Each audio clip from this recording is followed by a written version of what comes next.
بسم اللہ الرحمن الرحیم۔ شروع اللہ کے نام سے جو بڑا مہربان اور نہایت رحم کرنے والا ہے۔ عرش پر ہلچل مچانے والی تسبیح۔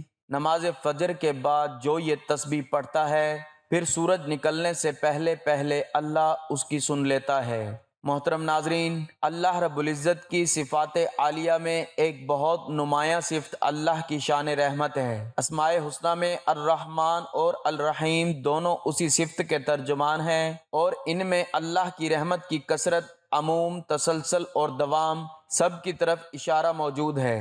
قرآن مجید میں سینکڑوں مقامات پر اللہ نے اپنی صفت رحمت کا ذکر کیا ہے اور حوالہ دیا ہے۔ تمام قرآنی صورتوں کے آغاز میں جو آیت تلاوت کی جاتی ہے اور تمام اہم کاموں کا آغاز جس بول سے کیے جانے کا حکم ہے وہ بسم اللہ الرحمن الرحیم ہے، جس میں اللہ کے رحمان، سب پر مہربان، اور رحیم، بہت مہربان ہونے کی صراحت ہے۔ قرآن میں مستقل ایک سورت الرحمن کے نام سے موسوم ہے، جسے قرآن کی زینت قرار دیا گیا ہے۔ اس کا آغاز بھی صفت رحمان کے ذکر سے ہوا ہے، اور پوری سورت میں ابتدا سے انتہا تک اسی صفت کے ثمرات اور نمونوں کا بیان ہے۔ اس کے علاوہ بہت سے مقامات پر گنہگاروں، گناہوں اور جہنم کی سزاؤں کے ذکر کے بعد اللہ نے اپنے غفور اور رحیم ہونے کی صراحت فرمائی ہے، اور کئی مقامات پر اللہ تعالی نے اپنی طرف رحمت کی نسبت کی ہے اور کئی جگہ اپنی رحمت کی وسعت کو بیان فرمایا ہے۔ کتب ربکم علی نفسہ الرحمہ، تمہارے رب نے اپنے اوپر رحمت کا معاملہ لازم کر لیا ہے۔ ربکم ذو رحمت واسعہ، تمہارا رب بڑی وسیع رحمت کا مالک ہے۔ ورحمتی واسعت کل شیء، میری رحمت ہر چیز کو محیط ہے۔ وَرَبُّكَ الْغَفُورُ ذُو الرَّحْمَةِ، تمہارا رب بہت بخشنے والا، بڑی رحمت والا ہے۔ فرشتوں کا یہ قول بھی قرآن میں نقل ہوا ہے۔ رَبَّنَا وَسِعْتَ كُلَّ شَيْءٍ رَحْمَةً وَعِلْمًا، اے ہمارے رب، آپ کی رحمت اور علم ہر چیز پر بھاری ہے۔ جناب رسول اللہ صلی اللہ علیہ وآلہ وسلم کی احادیث میں اللہ کی شان رحمت کا تذکرہ مختلف پیراؤں میں بڑی کثرت سے ملتا ہے۔ ایک حدیث میں آپ صلی اللہ علیہ وآلہ وسلم نے ارشاد فرمایا کہ اللہ نے لوح محفوظ میں لکھ دیا ہے، ان رحمتی تغلب غضبی، میری رحمت میرے غضب پر غالب رہتی ہے۔ سبقت رحمتی غضبی، میری رحمت میرے غضب پر مقدم رہتی ہے۔ مختلف احادیث میں یہ صراحت ملتی ہے کہ اللہ نے اپنی رحمت کے 100 حصے فرمائے، اس میں 99 حصے اپنے پاس عالم آخرت کے لیے روک لیے اور ایک حصہ دنیا میں بھیج دیا۔ انسانوں، جنوں، حیوانات میں باہم جو محبت، تعلق اور انس پایا جاتا ہے وہ اسی ایک حصہ رحمت کا اثر ہے۔ اللہ کی اسی شان رحمت کا مظہر ہے کہ اس نے اپنے احکام سے بغاوت کرنے والوں اور گناہوں میں مبتلا افراد کو توبہ و استغفار اور اپنی رحمت اور اپنی طرف رجوع کا حکم دیتے ہوئے ان کو نا امیدی سے نکالا ہے اور اپنی رحمت کی امیدوں کی ڈور انہیں تھما دی۔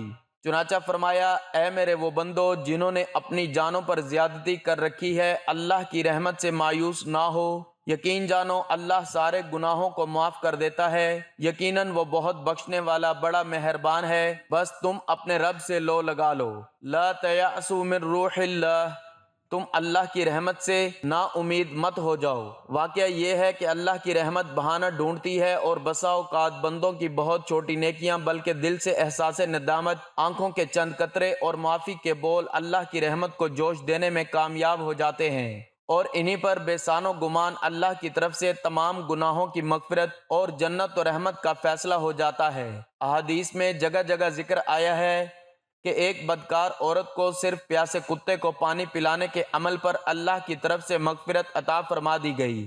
اس لیے آپ صلی اللہ علیہ وآلہ وسلم نے ہدایت دی ہے، وَلَا تَحْقِرَنَّ شَيْئًا مِّنَ الْمَعْرُوفِ، تم کبھی کسی نیک کام کو ہرگز حقیر اور معمولی نہ سمجھو۔ کسی نیکی کو معمولی سمجھنا اور اسے چھوڑ دینا بے حد خطرناک بات ہے۔ بہت ممکن ہے کہ اسی نیکی کی وجہ سے اللہ کی رحمت متوجہ ہو جائے اور بیڑا پار ہو جائے۔ نیکیوں کو معمولی قرار دے کر اسے چھوڑنے کا خیال ڈالنا شیطان کی مکارانہ تدبیر ہے، اس دام میں پھنسنا بڑی نادانی ہے۔ حضرت مولانا محمد تقی عثمانی صاحب نے فرمایا، میں نے اپنے شیخ حضرت ڈاکٹر عبدالحی صاحب قدس اللہ سرہ سے یہ واقعہ سنا ہے۔ ایک بزرگ جو بڑے محدث بھی تھے، جنہوں نے ساری عمر حدیث کی خدمت میں گزاری، جب ان کا انتقال ہو گیا تو کسی نے خواب میں ان کی زیارت کی اور ان سے پوچھا کہ حضرت اللہ تعالیٰ نے کیسا معاملہ فرمایا؟ جواب میں انہوں نے فرمایا کہ بڑا عجیب معاملہ ہوا، وہ یہ کہ ہم نے تو ساری عمر علم کی خدمت میں اور حدیث کی خدمت میں گزار دی اور درس و تدریس اور تصنیف اور واعظ و خطابت میں گزار دی، تو ہمارا یہ خیال تھا کہ ان اعمال پر اجر ملے گا، لیکن اللہ تعالیٰ کے سامنے پیشی ہوئی تو اللہ تعالیٰ نے کچھ اور ہی معاملہ فرمایا۔ اللہ تعالیٰ نے مجھ سے فرمایا کہ ہمیں تمہارا ایک عمل بہت پسند آیا، وہ یہ کہ ایک دن تم حدیث شریف لکھ رہے تھے، جب تم نے اپنا قلم دوات میں ڈبو کر نکالا تو اس وقت ایک پیاسی مکھی آ کر اس قلم کی نوک پر بیٹھ گئی اور سیاہی چوسنے لگی۔ تمہیں اس مکھی پر ترس آ گیا، تم نے سوچا کہ یہ مکھی اللہ کی مخلوق ہے اور پیاسی ہے، یہ سیاہی پی لے تو پھر میں قلم سے کام کروں۔ چنانچہ اتنی دیر کے لیے تم نے اپنا قلم روک لیا اور اس وقت تک قلم سے کچھ نہیں لکھا جب تک وہ مکھی اس قلم پر بیٹھ کر سیاہی چوستی رہی۔ یہ عمل تم نے خالص میری رضامندی کی خاطر کیا، اس لیے اس عمل کی بدولت ہم نے تمہاری مغفرت فرما دی اور جنت الفردوس عطا کر دی۔ ہم تو یہ سوچ کے بیٹھے ہیں کہ وعظ کرنا، فتویٰ دینا، تہجد پڑھنا، تصنیف کرنا وغیرہ یہ بڑے بڑے اعمال ہیں، لیکن وہاں ایک پیاسی مکھی کو سیاہی پلانے کا عمل قبول کیا جا رہا ہے اور دوسرے بڑے اعمال کا کوئی تذکرہ نہیں۔ حالانکہ اگر غور کیا جائے تو جتنی دیر قلم روک کر رکھا، اگر اس وقت قلم نہ روک تو حدیث شریف ہی کا کوئی لفظ لکھتے، لیکن اللہ کی مخلوق پر شفقت کی بدولت اللہ نے مغفرت فرما دی۔ اگر وہ اس عمل کو معمولی سمجھ کر چھوڑ دیتے تو یہ فضیلت حاصل نہ ہوتی۔ لہٰذا کچھ پتہ نہیں کہ اللہ تعالیٰ کے ہاں کون سا عمل مقبول ہو جائے۔ وہاں قیمت عمل کے حجم، سائز اور گنتی کی نہیں، بلکہ وہاں عمل کے وزن کی قیمت ہے، اور یہ وزن اخلاص سے پیدا ہوتا ہے۔ اگر آپ نے بہت سے اعمال کیے لیکن ان میں اخلاص نہیں تھا تو گنتی کے اعتبار سے تو وہ اعمال زیادہ تھے لیکن فائدہ کچھ نہیں۔ دوسری طرف اگر عمل چھوٹا سا ہو لیکن اس میں اخلاص ہو تو وہ عمل اللہ تعالیٰ کے یہاں بڑا بن جاتا ہے۔ لہٰذا جس وقت دل میں کسی نیکی کا ارادہ پیدا ہو رہا ہے تو اس وقت دل میں اخلاص بھی موجود ہو۔ اگر اس وقت وہ عمل کر لو گے تو امید ہے کہ وہ انشاءاللہ مقبول ہو جائے گا۔ احادیث میں یہ واقعہ بیان ہوا ہے کہ ایک تاجر اللہ کے دربار میں حاضر ہوگا، اس کے اعمال نامے میں نیکیاں بالکل نہیں ہوں گی، مگر اس کے پاس ایک خاص عمل ہوگا کہ وہ کاروبار میں دوسروں کے لیے آسانیاں فراہم کرتا تھا، دوسروں کو قرض دیتا رہا، پھر تنگ دستوں کا قرض معاف کرتا رہا اور خوشحال لوگوں کے لیے بھی نرمی کا معاملہ کرتا رہا۔ جب اللہ کے سامنے اس کے اس عمل کا ذکر ہوگا تو اللہ کی رحمت جوش میں آئے گی اور اللہ اس کی مغفرت فرما دیں گے۔ آپ صلی اللہ علیہ وآلہ وسلم نے یہ واقعہ بھی بیان فرمایا کہ ایک شخص کی پوری زندگی گناہوں میں گزرتی رہی، موت کا وقت آیا تو اس نے اپنی اولاد کو وصیت کی کہ میرا انتقال ہو جائے تو مجھے جلا دینا اور میری راکھ ہوا میں سمندر کے پاس بکھیر دینا، مجھے ڈر ہے کہ اللہ نے مجھے پکڑا تو ایسا عذاب دے گا جیسا کسی کو نہ دے گا۔ بالآخر اس کی موت کے بعد اہل خانہ نے وصیت کے مطابق کیا، اللہ تعالیٰ نے اس کے منتشر اجزاء جمع فرما دیے اور اپنے دربار میں حاضر کیا اور فرمایا تم نے جو وصیت کی تھی اس کی وجہ کیا تھی؟ وہ بولا اے اللہ، صرف آپ کے خوف کی وجہ سے۔ یہ سن کر اللہ کی رحمت کو جوش آیا اور اللہ نے اس مجرم کی مغفرت فرما دی۔ روایات میں آتا ہے کہ قیامت کے دن اللہ رب العزت دو بندوں کو بلائیں گے اور ان سے فرمائیں گے کہ تم نے دنیا میں بے شمار گناہ کیے ہیں، اب تمہارا ٹھکانہ جہنم ہے، جاؤ جہنم میں جاؤ۔ اس حکم کو سن کر ان میں سے ایک بہت تیزی سے جہنم کی طرف چل پڑے گا، دوسرا دھیرے دھیرے چلے گا اور بار بار مڑ کر اللہ کو دیکھے گا۔ اللہ تعالیٰ ان دونوں کو واپس بلائیں گے اور پہلے شخص سے سوال کریں گے کہ میں نے تم کو جہنم میں جانے کے لیے کہا، تم تیزی سے چل پڑے، اس کی کیا وجہ تھی؟ وہ بولے گا اے میرے رب، میں نے دنیا میں آپ کا ہر حکم توڑا، اب آپ نے یہ آخری حکم دیا تو میں نے سوچا کہ اب یہ حکم نہیں توڑوں گا، اس لیے میں تیزی سے چل پڑا۔ اللہ دوسرے سے فرمائیں گے تم بار بار پیچھے مڑ کر کیوں دیکھ رہے تھے؟ وہ عرض کرے گا آپ کی رحمت کی امید میں۔ بس یہ سن کر اللہ تعالیٰ دونوں سے راضی ہو جائیں گے اور جنت کا فیصلہ فرما دیں گے۔ روایات میں وارد ہوا ہے کہ راستے سے خاردار ٹہنی اور درخت ہٹانے کے عمل پر اللہ کی رحمت متوجہ ہوئی اور ایسا کرنے والے کی مغفرت کا فیصلہ فرما دیا گیا۔ منقول ہے کہ امام راضی رحمۃ اللہ علیہ لکھتے ہیں، ایک دفعہ حضرت عیسیٰ علیہ السلام کا ایک قبر پر سے گزر ہوا۔ آپ نے بطور کشف دیکھا کہ عذاب کے فرشتے میت کو عذاب دے رہے ہیں۔ آپ آگے چل گئے، اپنے کام سے فارغ ہو کر جب آپ دوبارہ یہاں سے گزرے تو اس قبر پر رحمت کے فرشتے دیکھے جن کے ساتھ نور کے طبق تھے۔ آپ کو اس پر تعجب ہوا۔ آپ نے نماز پڑھی اور اللہ تعالیٰ سے دعا مانگی۔ اللہ تعالیٰ نے وحی بھیجی، اے عیسیٰ، یہ بندہ گنہگار تھا اور جب سے مرا تھا عذاب میں گرفتار تھا۔ یہ مرتے وقت اپنی بیوی چھوڑ گیا تھا۔ اس عورت نے ایک فرزند جنا اور اس کی پرورش کی یہاں تک کہ بڑا ہوا۔ اس کے بعد اس عورت اس فرزند کو مکتب میں بھیجا۔ استاد نے اسے بسم اللہ الرحمن الرحیم پڑھائی۔ پس مجھے اپنے بندے سے حیا آئی کہ میں اسے آگ کا عذاب دوں زمین کے اندر، اور اس کا فرزند میرا نام لیتا ہے زمین کے اوپر۔ حضرت تھانوی رحمۃ اللہ علیہ فرماتے ہیں، حضرت جنید بغدادی رحمۃ اللہ علیہ کو وفات کے بعد کسی نے خواب میں دیکھا تو سوال کیا، حق تعالیٰ نے آپ کے ساتھ کیا معاملہ فرمایا؟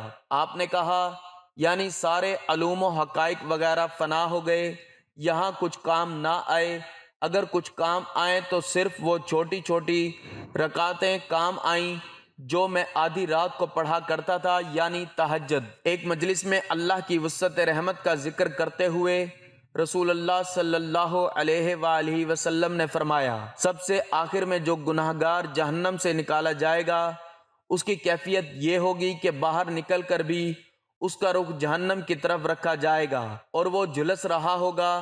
وہ عرض کرے گا، یعنی اے میرے رب، میرا رخ جہنم کی طرف سے ہٹا دیجئے، اس لیے کہ اس کی ہوا مجھے جھلسا رہی ہے اور اس کے شعلے مجھے جلا رہے ہیں۔ یہ سن کر اللہ تعالیٰ فرمائے گا، اگر تمہارا رخ جہنم کی طرف سے ہٹا دیا جائے تو کیا پھر کوئی اور مطالبہ تو نہیں کرو گے؟ وہ قسم کھا کر عہد و پیمان کرے گا کہ اگر یہ سہولت مجھے دے دی جائے تو میں کچھ اور مطالبہ نہیں کروں گا۔ اب اس کا رخ جہنم سے ہٹا کر جنت کی طرف کر دیا جائے گا۔ اس کی نگاہ جنت کی نعمتوں اور رونقوں پر پڑے گی تو تھوڑی دیر چپ رہنے کے بعد بالآخر وہ کہے گا، یا ربی قدمنی عند باب الجنہ، یا ربی قدمنی عند باب الجنہ، اے میرے رب مجھے جنت کے دروازے کے قریب کر دیجئے۔ اللہ تعالیٰ فرمائے گا، کیا تھوڑی دیر پہلے تم یہ عہد و پیمان نہیں کر چکے ہو کہ اب کچھ اور مطالبہ نہیں کرو گے؟ وہ بندہ بولے، یا ربی لا اکون اشقا خلقک، اے میرے رب مجھے اپنی مخلوقات میں سب سے محروم و بد نصیب مت بنائیے۔ اللہ فرمائے گا، اگر تمہاری یہ بات مان لی جائے تو پھر کچھ اور تو مطالبہ نہیں کرو گے۔ وہ کہے گا، مجھے آپ کی عزت کی قسم عہد کرتا ہوں کچھ اور مطالبہ نہیں کروں گا۔ پھر اسے جنت کے دروازے کے قریب پہنچا دیا جائے گا۔ اب وہ قریب سے جنت کے مناظر اور نعمتوں کو دیکھے گا تو بے اختیار کہنے لگے گا، یا ربی ادخلنی الجنہ، یعنی اے میرے رب مجھے جنت میں داخل کر دیجئے۔ اللہ تعالیٰ فرمائے گا، یعنی اے فرزند آدم، تعجب ہے، تو کتنا عہد شکن ہے، کیا تم نے یہ عہد و پیمان نہیں کیا تھا کہ تمہیں جو کچھ دیا جا چکا ہے اس کے سوا کچھ اور نہیں مانگو گے؟ اس پر وہ بندہ بولے گا، یا ربی لا تجعلنی اشقا خلقک، یعنی اے میرے رب مجھے سب سے زیادہ محروم نہ بنائیے۔ یہ سن کر اللہ کی رحمت جوش میں آئے گی، اللہ ہنسے گا، راضی ہو جائے گا اور اسے جنت میں داخل ہونے کی اجازت عطا فرما دے گا۔ اور اس پر بس نہیں، اللہ فرمائے گا، تمنا، مزید تمنا کرو اور مانگو۔ وہ بندہ ساری تمنائیں رکھے گا، اللہ اپنی شان رحمت سے اسے بہت سی چیزیں یاد دلائے گا اور آخر میں فرمائے گا، لَكَ ذَلِكَ وَعَشْرَةُ أَمْثَالِهِ، یعنی تمہیں یہ سب کچھ ملے گا اور اس کا 10 گنا مزید بھی ملے گا۔ واقعہ یہ ہے کہ اللہ کی رحمت بے حد و بے پناہ ہے، وہ نیکیوں کے ارادے ہی پر اجر عطا کر دیتا ہے۔ وہ ایک نیکی کا ثواب کم از کم 10 گنا بخشتا ہے اور اخلاص کے تناسب سے یہ ثواب بڑھاتا جاتا ہے، حتیٰ کہ 700 گنا تک پہنچا دیتا ہے۔ پھر اس کی رحمت معجزن ہو تو جسے چاہتا ہے اس سے بھی کہیں زیادہ عطا فرماتا ہے۔ حدیث قدسی میں ہے، اللہ تعالیٰ فرماتا ہے، میں اپنے بندے کے گمان کے متعلق معاملہ کرتا ہوں، میں اپنے بندے کے ساتھ ہوتا ہوں جب وہ مجھے یاد کرتا ہے، اگر وہ مجھے اپنے دل میں یاد کرتا ہے تو میں بھی اسے اپنے دل میں یاد کرتا ہوں، اور اگر وہ مجھے مجمع میں یاد کرتا ہے تو میں اس سے زیادہ بہتر مجمع میں اسے یاد کرتا ہوں۔ جو مجھ سے ایک بالشت قریب آتا ہے میں اس سے ایک ہاتھ قریب ہوتا ہوں، جو مجھ سے ایک ہاتھ قریب آتا ہے میں اس سے 2 ہاتھ قریب ہوتا ہوں۔ جو میرے پاس چلتا ہوا آتا ہے میں اس کے پاس دوڑتا ہوا آتا ہوں۔ جو شخص پوری روئے زمین کے برابر گناہ لے کر میرے پاس آئے گا، اگر وہ شرک سے بچتا رہا تو میں اپنی رحمت و مغفرت کی مکمل بارش اس پر برسا دوں گا۔ ضرورت اس کی ہے کہ ہم اپنا دامن مراد اللہ کی رحمتوں سے مالا مال کرنے کی فکر کریں، اپنی غفلتوں سے باز آئیں، اپنے رب کو منانے کی کوشش کریں، اور ایمان کی پختگی کے ساتھ اپنے دلوں میں اللہ کا خوف پیدا کریں کہ اسی تدبیر سے ہم یقینی طور پر اللہ کی رحمت اپنی طرف متوجہ کرا سکتے ہیں اور اپنی بگڑی سنوار سکتے ہیں۔ محترم ناظرین، فجر کی نماز کے بعد جو بندہ 3 کلمات کی یہ تسبیح پڑھتا ہے تو عرش پر ہلچل مچ جاتی ہے۔ حضور صلی اللہ علیہ وآلہ وسلم نے فرمایا، وہ بندہ سارا دن جو منہ سے بولے گا انشاءاللہ اسے وہ مل جائے گا۔ ناظرین، تسبیح ایک طاقتور اسلامی روایت ہے جو دنیا بھر کے بہت سے مسلمانوں کے دلوں میں ایک خاص مقام رکھتی ہے۔ یہ ایک روحانی عمل ہے جو ہمیں شکر گزاری اور اللہ کے ساتھ تعلق کی اہمیت کی یاد دلاتی ہے۔ خدا کی پاکی بیان کرنا، اللہ کے نام کو بار بار پکارنا یا کسی وظیفے کی تکرار کرنا۔ اللہ نے فرمایا ہے کہ مجھے ہر وقت یاد رکھو۔